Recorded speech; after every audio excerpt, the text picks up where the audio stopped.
আমাদের খাদিজা এডিটিংয়ের সকল প্রকার পার্ট গল্প দেখতে আমাদের চ্যানেলটি সাবস্ক্রাইব করে পাশে থাকা বেল আইকনটিতে ক্লিক করে অল নোটিফিকেশন অন করে দিন। একটাও বাজে কথা আমি বলিনি। সত্যটাকে অ্যাকসেপ্ট করে নিতে শিখুন। যত কঠিনই হোক সত্যকে অ্যাকসেপ্ট করে নেওয়ার মানসিকতা রাখুন। আপনি একটা ম্যাচিওরড মানুষ, এমন চাইল্ডিশ ভাবনা আপনার মধ্যে কি করে এলো?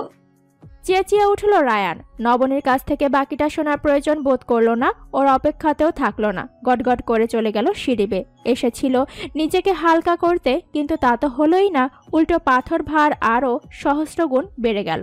নবনী স্থানবৎ দাঁড়িয়ে রইল। নিজেকে যে কি ভীষণ রিক্ত নিঃস্ব মনে হতে লাগলো। সেখানেই বসে পড়ে ফুপিয়ে কেঁদে উঠল নবনী। এটুকুতেই এমন রিয়্যাক্ট করেছে, বাকিটা শুনতে পারবে তো রায়ান? কেঁপে উঠল ওর ভেতরটা।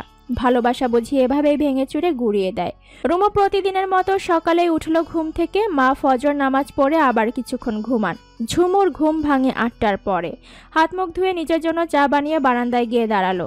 ভোরবেলার একটা অদ্ভুত প্রশান্তি আছে, মন ভালো করে দেয়। তামিমটাও ঘুমিয়ে আছে। ছেলেটা ঘুমালেও চোখের পাতা পুরোপুরি বন্ধ হয় না, হালকা খোলা থাকে। ওর ইচ্ছে হলো ছেলের সাথে মিষ্টি ভোরের পরিচয় করিয়ে দিতে, কিন্তু কি মনে করে আর ডাকলো না।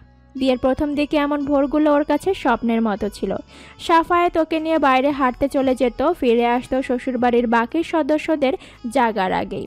খালি পায়ে শিশির ভেজা সবুজ ঘাসের চাদরে হাঁটতে বড় ভালো লাগতো। কত কত রঙিন স্বপ্নের বুনন এঁকেছিল দুজনে। সেই স্বপ্নের রঙগুলো কোথায় হারিয়ে গেল জানে না রুমু। সকাল 10টা গড়াতেই ঝুমু এসে খবর দিল সাফায়েত এসেছে। কোত্থেকে দৌড়ে নাইম চলে এসে জড়িয়ে ধরল মাকে। কয়েকদিন পর ছেলেকে দেখে নিজেকে সামলাতে পারল না রুমু। চোখে মুখে স্নেহার্দ্র চুমু খেতে লাগলো ছেলের। মায়ের কথা এতদিনে মনে পড়লো বাবা? কিছুটা অভিমানী গলা রুমুর। আমার তো সব সময় মনে পড়ে। আব্বু বলে তুমি নাকি রাগ করেছো, আমাকে দেখতে চাও না। আম্মু, এটা কি সত্যি? এতটুকু ছেলের মাথায় এসব কি ঢুকিয়েছে সাফায়েত? ঘৃণায় মুখ কুঁচকে গেল রুমুর। ছেলেকে শক্ত করে আঁকড়ে ধরল রুমু। আমি একটুও রাগ করিনি তোর ওপরে বাবা। তোর মনে হচ্ছে আমি রেগে আছি? দুপাশে মাথা নাড়ালো নাইম। আমার কাছে থাকবি তো বাবা? আমি দুইজনের সাথেই থাকতে চাই আম্মু, তুমি বাসায় চলে আসো। আদুরে গলায় বলল নাইম। তামিমের হাত ধরে বেরিয়ে গেল খেলতে। রুমু গেল সাফায়েতের সাথে কথা বলতে। কিছু করার জবাব দিতেই হবে আজকে। ড্রয়িং রুমে বসে আছে সাফায়েত। সাফায়েতের সুন্দর মুখটা রুমুর চোখে কি ভীষণ কুৎসিত লাগছে। মনের সৌন্দর্য আর কদর্যতা দুটোই অবয়বে ছাপ ফেলে। একটা সুন্দর মনের মানুষ দেখতে যেমনই হোক, দেখতে সুন্দর লাগে। আবার অসুন্দর মনের মানুষকে আপাত সুন্দর লাগলেও তার ভেতরের রূপটা উন্মুক্ত হলেই সেই বাহ্যিক ঢাকার পরে ভেতরের ঘৃণ্য রূপটা অবয়বে প্রতিফলিত হয়।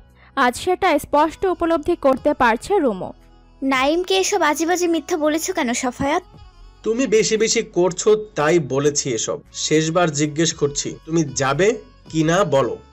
আমার ডাল মেমোরিতে যতদূর মনে পড়ে তুমি এর আগে আরো 2বার বলেছো শেষবারের মতো কথাটা। তোমার শার্প মেমোরি আজকাল অনেক কিছু ভুলে যাচ্ছে দেখা যায়। কটাক্ষ করে বলল রুমু। আমার এত ঠেকা নেই তোমাকে নিয়ে যাওয়ার। নেহায়েত ছেলেগুলো কষ্ট পাচ্ছে তাই এসেছিলাম। তোমার তো আবার সেসব নিয়েও মাথা ব্যথা নেই। ছেলেদের চিন্তা কবে থেকে শুরু করেছো তুমি? নাকি তোমার সেই কলিগ কি যেন নাম, রীতা না কি যেন, সে বুঝি আর পাত্তা টাত্তা দিচ্ছে না? একেবারে ঠান্ডা গলায় জিজ্ঞেস করলো রুমু। সাফায়েত হতভম্ব হয়ে তাকিয়ে রইল ওর দিকে। রীতা শুধুই আমার কলিগ, আর কিছুই না। অবশ্য তোমার মেন্টালিটিতে এমন চিন্তা করা খুবই স্বাভাবিক। সাফায়েতের দৃঢ় গলার কাউন্টার অ্যাটাক রুমুকে মুহূর্তের জন্য থমকে দিলেও বিভ্রান্ত করতে পারল না একেবারেই। এই লোক পুরোটাই একটা রক্ত মাংসের খোলস পড়ে থাকে, তাই সহসা ঠাওর করা মুশকিল হয়ে যায়। কিন্তু একবার সেটা উন্মোচিত হয়ে গেছে, তাই সেটার ছলাকলায় রুমুকে এখন আর ভোলানো যায় না। চোরের মায়ের বড় গলার কথাটা সারা জীবন শুনে এসেছি, তোমাকে দেখে প্রমাণও পাচ্ছি। আর কি যেন বললে? শুধু কলিগ? তাচ্ছিলের হাসি হাসল রুমু। কলিগের সাথে বুঝি প্রতিদিন অফিস আওয়ারের পরে 2-3 ঘন্টা ধরে শপিং মলে ঘুরতে হয়, রেস্টুরেন্টে খেতে যেতে হয়, বিভিন্ন অকেশনে শাড়ি অর্নামেন্টস গিফট হিসেবে পাঠাতে হয়। আরও কি কি করো সেসব বলতে আমার রুচিতে বাজছে বলে বলতে পারছি না। দাঁতে দাঁত চেপে কথাগুলো বলল রুমু। মুখ সামলে কথা বলো রুমু। নিজের দোষ ঢাকতে আমার চরিত্রের দিকে আঙুল তুলতে চাইছো? রাগে ফেটে পড়েছে সাফায়াত। হিতাহিত জ্ঞান হারিয়ে রীতিমতো চিৎকার করছে সে। তুলতে চাইছি না, তুলছি। কারো চুপ থাকাকে তার দুর্বলতা ভেবে ফেলো না। আমি বিশাল বড় ভুল করেছি এসব কথা আগে না বলে। সব সামনে আসার পরেও কি করে পারছো এখনো নিজেকে ডিফেন্ড করতে? গলায় আটকে যাচ্ছে না? আর কত নির্লজ্জ হবে তুমি? রুমও তার স্বরে চেঁচিয়ে ওঠে। সাফায়াত কিছু একটা বলতে যেতেই পাশের রুম থেকে ঝুমু ছুটে আসে। কি করছো তোমরা? বাচ্চারা শুনতে পাবে তো, প্লিজ আস্তে কথা বলো। দুজনের দিকে একবার তাকিয়ে চলে যায় ঝুমু। তুমি অতিরিক্ত উড়াউড়ি শুরু করেছো, বুঝলে? ডানাটা কাটা পড়লে মধ্য গগন থেকে একেবারে মুখ থুবড়ে মাটিতে পড়ে যাবে, সেই চিন্তাটা মাথায় রেখো। সাফায়াতের হুমকিতে রুমু এখন আর ভোরকে যায় না। ডানা তো অনেক আগেই কেটেছিলে, আমার পড়াশোনাটা এর জন্যই তো শেষ করতে দাওনি, যাতে তুমি ছাড়া আর কোনো গতি না থাকে। শেষমেশ সব সহ্য করে তোমার কাছেই পড়ে থাকতে হয়। তাই তো ছিলাম এতদিন, কিন্তু এখন দেয়ালে পিঠ ঠেকে গেছে। হয় দেয়ালের সাথে পিষে মরতে হবে, নয়তো সামনে আগাতে হবে। আমি পিষে মরার চাইতে সামনে এগোনোর রাস্তাটাই বেছে নিয়েছি। কিছুটা হলেও আত্মসম্মানবোধ অবশিষ্ট আছে এখনো। রুমুর গলায় আশ্চর্য দৃঢ়তা। দুর্বল চিত্তের রুমু কোনো মন্ত্র বলে এতটা দৃঢ়তা নিজের মধ্যে ধারণ করেছে নিজেই জানে না। আমিও দেখব কিভাবে তুমি সামনে যাও। তোমার এই বড় সড় বুলি কপচানো যদি আমি বন্ধ করতে না পারি, আমার নামও সাফায়াত না। কথাটা বলেই হনহনিয়ে বেড়ে গেল সে। নাইমকে অনেক বলে কয়েও সাথে নিতে পারেনি। আজকে সে মায়ের কাছেই থাকতে চায়। তামিমও যেতে রাজি নয়। সাফায়াত চলে গেলে আজ আর ভেঙে পড়ল না রুমু। এক ফোঁটা চোখের পানিও ঝরতে দিল না। ওর অশ্রুবিন্দু আর অপাত্রে অপচয় করবে না। ঘুরে দাঁড়াতেই হবে রুমুকে, নিজের সন্তানদের জন্য হলেও। সারাটা সকাল দুই ছেলেকে জড়িয়ে মায়ের কাছে বসে রইল রুমু। সাফায়াত এত সহজে ওকে ছোট করার সুযোগ হাতছাড়া করবে না, এটা খুব ভালো করেই জানে ও। সাফিয়া বেগম মেয়ের মাথায় হাত বুলিয়ে দেন। তার দুই মেয়ের জীবনই ভুলে পূর্ণ। সন্তান ভালো না থাকলে মা ভালো থাকেন কি করে? তিনিও ভালো নেই। সারাক্ষণ মাথায় একটাই চিন্তা, এদের দাঁড় করিয়ে দেবার। বিকেলে তামিম আর নাইমকে ঘুম পাড়িয়ে দিয়ে ঝুমুর কাছে গেল রুমু। ওকে দেখেই ঝুমু বলল, আয় আপা, তোর চুলে তেল দিয়ে দেই। তোকে তেল দিয়ে দিতে বললে আগে কত বাহানা করতি, আর আজ নিজে নিজেই দিয়ে দিতে চাইছিস যে? সময় তো কত কিছুই বদলে দেয় আপা, এটা তো সামান্য একটা অভ্যাস। তুই তো জানিস না আপা, আমি পুরোটাই পাল্টে গেছি। আগে যদি এখনকার মতোই সব বুঝতাম, তাহলে সব এভাবে এলোমেলো হয়ে যেত না। কম্পিত গলা ঝুমুর। রুমুর ভীষণ মায়া হয় সহোদরেরা জন্য। হৃদয়ের সমস্ত মায়া ঢেলে বলল, তুই সেদিন জিজ্ঞেস করলি না ইরেজার দিয়ে জীবনের ভুলগুলো কেন মুছে ফেলা যায় না? ঝুমুর সম্মতিসূচক মাথা নাড়ায়। ইরেজার দিয়ে ভুল মুছে যায় না ঠিকই, কিন্তু জীবনের খাতাটা তো বিস্তৃত বিশাল। কেন শুধু শুধু প্রথম কয়েকটা ভুলে ভরা পাতায় কাটাকুটির চেষ্টা করছিস? এর চাইতে যে বিস্তৃত খালি পাতা পড়ে রয়েছে, সেখানে নতুন করে সব গুছিয়ে লিখে ফেল, সবটা তোর মতো করে। দেখবি জীবনটা আবার নতুন লাগবে। পৃথিবীটা খুব সুন্দর রে রুমু, খুব সুন্দর। ঝুমু বড় বোনের দিকে নিখাত বিস্ময় নিয়ে তাকিয়ে থাকে। ওর সহজ সরল আপাটা কবে এমন জীবনবোধ বুকে ধারণ করে ফেললো তা ভেবে। আর রুমু, সে ঝুমুকে এসব বললেও কথাটা তো ওর নিজের জন্য প্রযোজ্য। জীবনের খালি পাতাগুলো আর কোনো ভুলে সাজাবে না। ভুল মানুষের জন্য পাতা আর কালি কিছুই খরচ করবে না। ভেবেচিন্তে খুব সাজিয়ে গুছিয়ে রঙিন কলমে জীবনের বাকি গল্পটা লিখবে ও। সেই রাতের পর কেটে গেছে 3 দিন। এই 3 দিনে দুই একটা ফর্মাল কথাবার্তা ছাড়া আর কোনো কথার আদান প্রদান হয়নি রায়ান আর নবনীর মধ্যে। রায়ানের ট্রেডমার্ক হাসিটাও দেখা যায়নি। আফজাল সাহেবের সামনে মুখে একটা হাসি ধরে রাখলেও ওর সেই গভীর চোখে সেই হাসির ছিটে ফোটার রেশ দেখা যায়নি। বরং সেখানে কি এক অদ্ভুত গাঢ় বিষাদ জায়গা করে নিয়েছে। এই ছেলের অতল চোখে মনের অনুভূতি প্রকাশ পায়, ভাষায় প্রকাশের প্রয়োজন হয় না। নবনীর ভীষণ মায়া হয়, বুকে টনটনে ব্যথা হয়। তবে ঝগড়া জেতার খুঁটি হিসেবে রায়ানকে সেসব বলেছে বলায় ওর মনে একটা সূক্ষ্ম অভিমান জন্মেছে। ও কি এতটাই সেলফিশ? রায়ান ওকে কেন এমন ভাবলো? তবে সবকিছুর মধ্যে রায়ান একটা জিনিস ঠিকঠাক করছে, তা হলো আফজাল আঙ্কেলের সাথে দাবা খেলা। খেলায় ডুবে গেলে কিছুটা সময়ের জন্য সব ভুলে যায় ও। আসলে আঙ্কেলের সঙ্গটাই দারুণ উপভোগ্য হয়। সব বিষয়ে জ্ঞান রাখেন তিনি। সেই প্রস্তর যুগের স্লেজ টানা গাড়ি, কবুতরের পায়ে চিঠি বাঁধা থেকে শুরু করে এখনকার ভার্চুয়াল জগতের সমস্ত খুঁটিনাটি তার নখদর্পণে। তাই শুধু বয়সের ব্যবধানের জন্য আড্ডায় একঘেয়েমি আসার কোনো প্রকাশ সুযোগ নেই। সেন্স অফ হিউমারও ভীষণ টনটনে তার। সময়টা তাই অসম্ভব ভালো কাটে। রায়ান অপেক্ষায় থাকে কখন সন্ধ্যা হবে আর দাবার বোর্ড ঘিরে তাদের আড্ডা জমবে।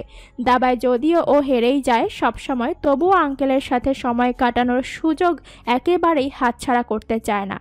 আজীবনের না পাওয়া স্নেহ ভালোবাসার লোভ ওর বড্ড বেশি। নবনীও এসে বসে থাকে সে সময়। আগে খেলার সময় খুব একটা এমুখ হতো না মেয়েটা, ইদানিং রোজ এসে বসে থাকে। রায়ানের মনে হয় নবনী ওকে কিছু বলতে চায়। মেয়েটা ভীষণ কঠিন হৃদয়ের হতে পারে, মুখের ওপর অপ্রিয় কথা চট করে বলে ফেলতে পারে, পায়ে পা বেঁধে ঝগড়া করতে পারে, তবুও এরকম মিথ্যাচার করতে পারবে বলে মনে হয় না ওর। একটু মাথা ঠান্ডা হবার পরেই বুঝতে পেরেছে রায়ান এখানে নবনীর খুব একটা ভুল নেই। হয়তো রায়ানের বাবাই ওকে উল্টোপাল্টা বলেছে আর ও তাই সত্যি ভেবে নিয়েছে। বাবার প্রতি রাগ যেন আরও কিছুটা গাঢ় হলো ওর। তবে এবার একটা সিদ্ধান্ত নিল, নবনীর কাছে ওর বাবা ঠিক কী কী আজেবাজে কথা বলেছে তা শোনার। নিজের দোষ ঢাকতে লোকটা ওর মাকে নিয়ে কী কী গল্প ফেঁদেছেন তাই শুনতে আগ্রহী হয়ে ওঠে রায়ান। সবটার জবাব দেওয়ার জন্য হলেও ওকে শুনতে হবে। পরের দিন দুপুরে নবনীর সুপারভাইজার স্যার ফোন করলেন। নবনীর পেপার পাবলিশড হয়েছে রেপুটেড একটা জার্নালে। স্যারের সাথে কথা বলে ফ্রিজ থেকে পানির বোতল বের করে গ্লাসে ঢালছিল। রায়ানের ডাকে সচকিত হলো। নবনী, আমার কিছু কথা ছিল। বলুন। প্রথমে সরি বলে নিচ্ছি, সেদিন অনেক আজে বাজে কথা বলে ফেলেছি আপনাকে। নবনী ফ্রিজে বোতলটা রেখে রায়ানের দিকে ঘুরল। দেখলো অপরাধ বোধ ঠিকরে বেরোচ্ছে অবয়বে। ছেলেটা ভীষণ অনুভূতিপ্রবণ মনে হলো নবনীর। আজ আর কথা শেল ছুটতে ইচ্ছে হলো না, স্বাভাবিকভাবেই বলল, আমি আপনার মনের অবস্থাটা বুঝতে পেরেছি, সরি বলার দরকার নেই। রায়ান এবার চোখ তুলে নবনীর দিকে তাকালো। ওর কথার অগ্নিবাণে বিদ্ধ হবার অপেক্ষায় ছিল, কিন্তু তেমন কিছু না হওয়াতে অনেকটা বিস্মিত হয়। এত সহজে মাপ পেয়ে যাবে ভাবেনিও।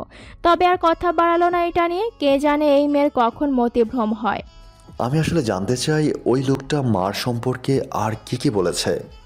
ভ্রুকুচকে রায়ানের দিকে তাকায় নবনী। ওই লোকটা মানে? রায়ান কিছুটা থতমত খেয়ে গেল, ইতস্তত করে বলল, আপনার আশরাফ আঙ্কেল। উনি ঠিক কি বলেছে আপনাকে তাই শুনতে চাই। আপনার বাবা হন তিনি, একটু রেসপেক্ট তো শো করবেন নাকি? রায়ানের অবয়বে তীব্র বিরক্তির একটা ছাপ পড়ল, তবে সেটাকে পাশ কাটিয়ে বলল, আপনি কি বলবেন নাকি বলবেন না? নবনী ভাবল এবার যদি সবটা বলা যায় তবে রায়ানের এই ভ্রান্তি বিলাস ঘুচবে, হয়তো বিষাদ বিদায় নেবে। তাই রাজি হয়ে যাওয়ায় মনস্থির করল। ঠিক আছে, আজ রাতেই বলবো না হয়, ছাদে। রায়ান মাথা নেড়ে চলে যায়। দুজনেই অধীর আগ্রহে বসে রইল রাতের অপেক্ষায়। জোছনা করেছে আড়ি, আসে না আমার বাড়ি, গলি দিয়ে চলে যায় লুটিয়ে রূপলি শাড়ি। জোছনা করেছে আড়ি। রায়ান ছাদে ওঠার মুখে নবনীর গান শুনে দাঁড়িয়ে পড়ল। সমস্ত দরদ গলায় ঢেলে দিয়ে গাইছে মেয়েটা। গানের কথাগুলো এত চমৎকার, মনে হয় নিজের ভেতরকার অনুভূতি তাতে প্রকাশ পাচ্ছে। নবনী কার্নিশের কাছে দাঁড়িয়েছিল, চাঁদের দিকে তাকিয়ে গানটা গাইছিল। তাই নবনীর অবয়বে ফুটে ওঠা অভিব্যক্তি দেখতে পেল না রায়ান। তবে গলার অদ্ভুত বিষাদ ঠিকই ওকে ছুঁয়ে গেল। সহসা গান থামিয়ে ঘুরে তাকালো নবনী। ওখানেই দাঁড়িয়ে থাকবেন নাকি? এদিকে আসুন তো, ভয় নেই, ভূত প্রেত নেই এখানে। কথাটা শেষ করেই হেসে উঠল নবনী। রায়ান আবারও কিছুটা অপ্রতিভ বোধ করল। এই মেয়ের আচরণের মাথামুন্ডু কিছুই বুঝতে পারে না ও। কয়েকদিন থেকে ওর মনে হচ্ছে কোথাও একটা অসঙ্গতি আছে যেন, কিন্তু সেটা কি তা ধরতে পারছে না। ভূত প্রেত থাকলেও আমার ভয় নেই, ওদের সাথে ফ্রেন্ডশিপ করে নিতাম। আমার আবার সবার সাথে খুব সহজে ফ্রেন্ডশিপ হয়ে যায় কি না? হেসে উত্তর দিতে দিতে নবনীর পাশে এসে দাঁড়ালো রায়ান। শুধু আমার সাথে কেবল বন্ধুত্ব হয়নি, আপনার হয়েছে শত্রুতা। আনমনেই বলে বসলো নবনী। কারণ আপনি ভূত প্রেত কিংবা অতি সাধারণ কোনো মানুষ নন, অতি মানবিক গোছের কেউ একজন। দুজনেই হেসে ফেলল। রায়ান ওর দিকে তাকিয়ে বলল, আপনার গানের গলা কি চমৎকার। আমি জানি সেটা, তবুও ধন্যবাদ। রায়ান শুধু মৃদু হাসলো, কিছু বলল না। দুজনেই নিজেদের ভেতরে তিক্ততা ভুলতেই হালকা ওয়ার্ম আপ করে নিল, খুব হালকা চালের কথা বলে। আজ ভরা জ্যোৎস্না নেই, স্যাঁতসেঁতে ম্লান জ্যোৎস্না। নবনীর ভাষায় এটা হলো বিষাদী জ্যোৎস্না। চাঁদটা কেমন মন খারাপ করে থাকে, কিন্তু স্বভাব সুলভ আলো ছড়াতে ভুলে যায় না, হোক তা বিষণ্ণ বিমর্ষ আলো। এখন শুরু করুন প্লিজ। নবনী জানে সব শুনলে রায়ান ঠিক থাকবে না, ভেতরে ভেতরে ভীষণ ভেঙে পড়বে।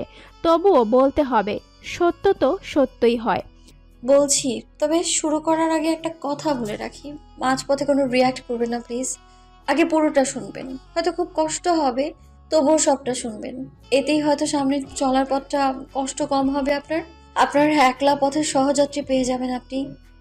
নবনীর কথার কোনো অর্থ খুঁজে পেল না, কিন্তু রায়ানের মনে কেন যেন অদ্ভুত একটা আশঙ্কায় মেঘ জমল। মনে হতে লাগলো, থাক না, শুনে কি লাভ। পরক্ষণেই মনে হলো শুনতেই হবে। কেমন যেন অদ্ভুত দোলাচলে দুলতে থাকলো মন। শেষমেশ দোটানা ঝেড়ে মাথা ফেলে নেড়ে সম্মতি দিল নবনীর শর্তে। একটা বড় করে দম নিয়ে বলতে শুরু করে নবনী।